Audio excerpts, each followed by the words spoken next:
L'huile de pourgueur est un carburant très utile qui peut être utilisé aux fins de beaucoup d'applications.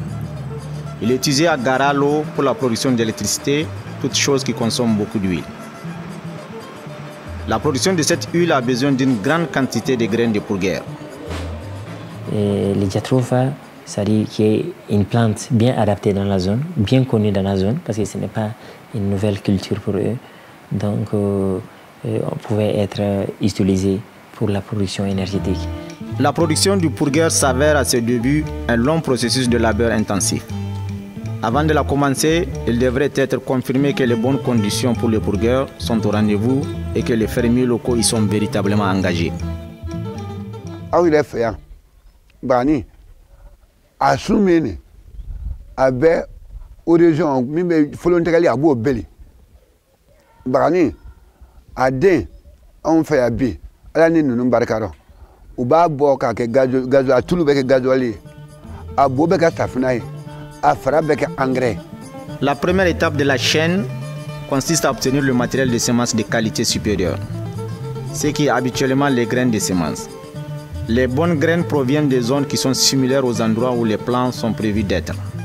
Quand le sol et les conditions climatiques sont optimaux, les graines peuvent être directement semées dans le champ. Cependant, il est assez commun que le plant est poussé dans l'état de pépinière. Voilà, ici c'est une pépinière de pourgueur que M. Kanté a installée. Les plantes seront préparées pour la campagne à venir, la campagne 2010. Donc ces plantes-là vont rester ici, il va les entretenir jusqu'en juin 2010. C'est moi qui va faire la transplantation. La culture de la pourgueur ne freine ni l'épinage ni l'ensemence. Il est très important que les champs et les clôtures soient protégés de mauvaises herbes. Les plants devraient être élagués chaque année en vue d'optimiser leur productivité et de conserver leur taille à un niveau qui soit gérable. Dans certains cas, il serait question d'utiliser des fertilisants. Il y a d'abord l'entretien du sol de la plantation. Ça c'est mécanique. C'est-à-dire que le paysan il a des bris de labour. Il fait les labours par la charrue. Et ça c'est pour enlever les mauvaises herbes. Comme baraka chambulo, ayra nyembe bina mfanga maseka senenina. Voilà, nous savons que Moussa Gantanyai, Kafuro Senakana Senendesela Asale Senelanina. Donc, après l'enlèvement des mauvaises herbes qui concerne les labours, il y a aussi le langage des plants de pourgueur, ce qui est profitable pour la production des pieds de jatropha. Les plants commencent à produire des graines déjà dans leur première année, mais ce n'est qu'à partir de 2 à 3 ans que les rendements en graines deviennent signifiants.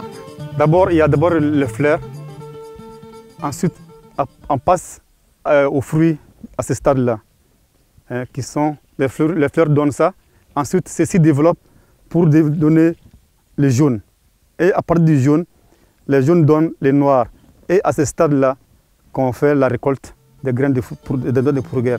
Le rendement actuel des plants matures dépend principalement de la fertilité du sol et de l'approvisionnement en eau, sans oublier que les facteurs génétiques et l'entretien des plants demeurent des facteurs importants. Les rendements peuvent varier de moins de 500 kg par hectare à plus de 4000 kg par hectare dans des conditions optimales prévues.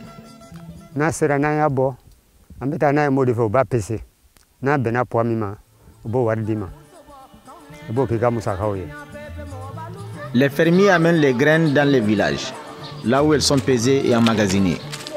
Le comité local de pourgueur paie le fermier et prend contact avec la coopérative des Bagani en ce qui concerne la collecte des graines lorsque le magasin local est plein.